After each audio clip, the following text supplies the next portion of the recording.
Well, good morning. I'm Deacon Jared, and I'm glad to be here with you this morning to worship our God and to learn about our God so that we can better follow our God. Let me ask you, are you ready to worship with me and learn with me this morning? I can't. Wait. Let me ask you a better question. Is our God awesome? Tell me, is our God awesome? I can't hear you. Is he awesome? Yes, he is awesome. And if he's awesome, then we should worship him. If he's awesome, then we should follow him. We should learn about him. And so, whether we feel like we're ready or not, this morning we're going to worship and learn about our God so that we can follow our God because he is awesome. He's awesome! This little light of mine, I'm gonna let it shine.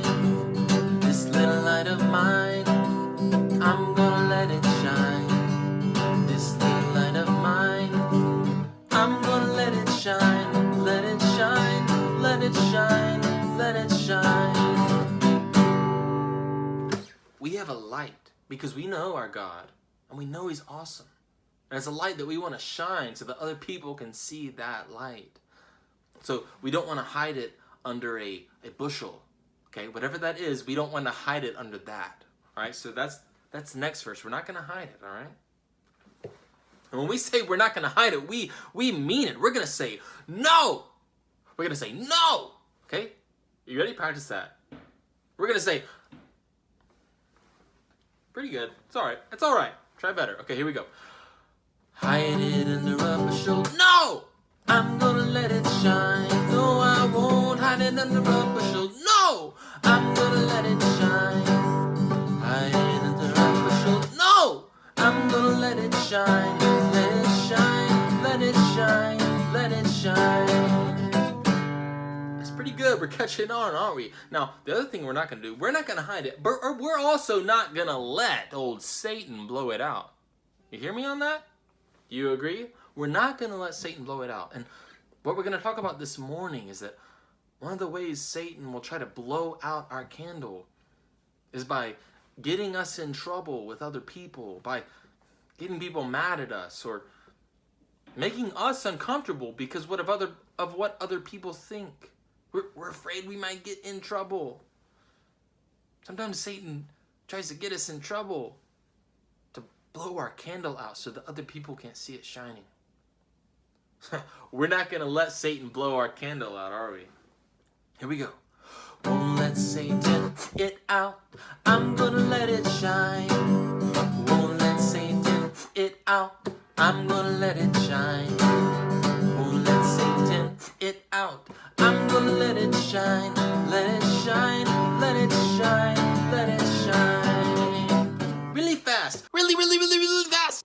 Well, honestly, probably just really fast. Not really, really, really fast. Because I want us to think about it when we say it, and I don't want us just to be negative Nancy's or negative Nathaniels this morning and just say no. I want us to say yes. So we're going to go back to that first verse, this little light of mine, I'm going to let it shine, and we're going to say yes. Here we go. This little light of mine, I'm going to let it shine. Yes! This little light of mine, I'm gonna let it shine. Yes! This little light of mine, I'm gonna let it shine. Yes! Let it shine, let it shine, let it shine. You sound pretty good. And now it's story time. All images were created by freepick.com. Well, we're going to talk about a story where Jesus is telling his disciples to go out into the world to tell people about him. We're talking about this story because it's the same story that we're talking about in church this morning. So let's start. Jesus is sending out his 12 disciples, but he's also sending out us. And this is what he tells them. Listen, I am sending you out, and you will be like sheep among wolves. So be as smart as snakes, but also be like doves and do nothing wrong. Be careful of people. People will try to get you in trouble because of me. But wherever you are in trouble, the Holy Spirit will help you to tell people about me. A student is not better than her teacher. A child is not better than his hero. So a student should be glad to become like her teacher. A child should be glad to become like his hero. If they got me, your teacher, your hero in trouble, they will get you in trouble too. Some people will hate you because you follow me. But if you continue strong until the end, you will be saved.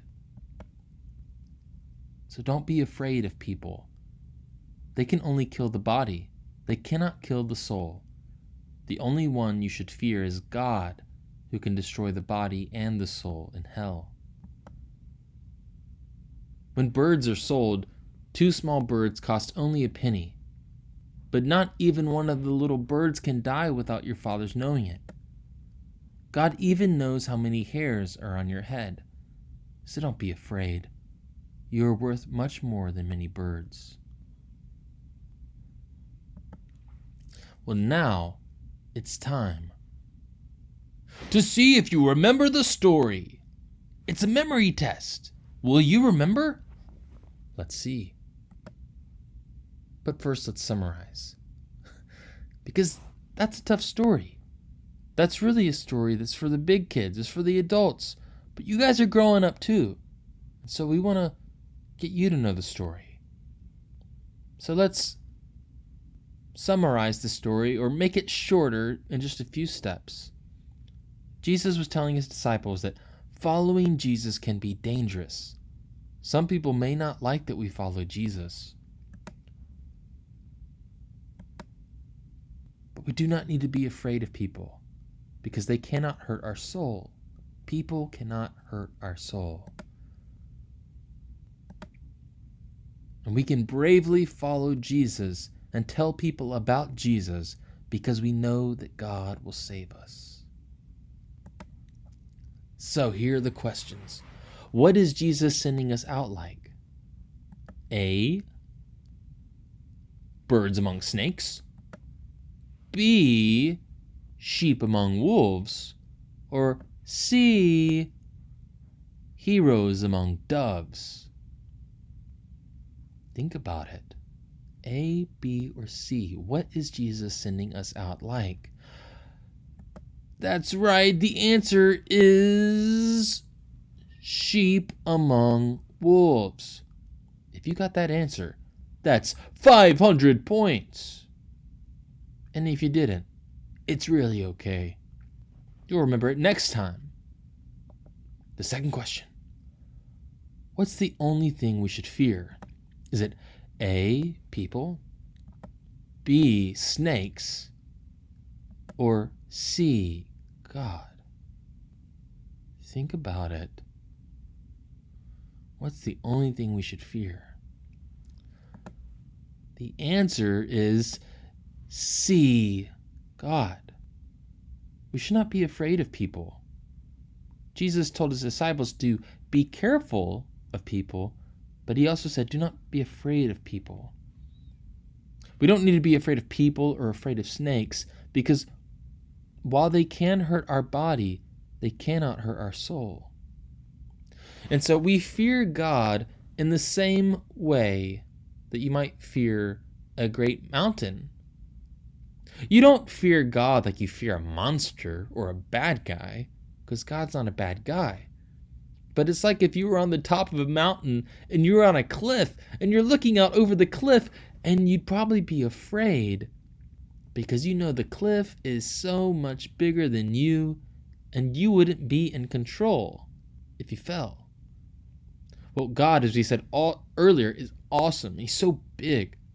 And so there's a certain fear or respect or reverence that we have before God because we're so much smaller than him and he's so much bigger than us. But here's the third question. Why don't we have to be afraid? Why don't we have to be afraid?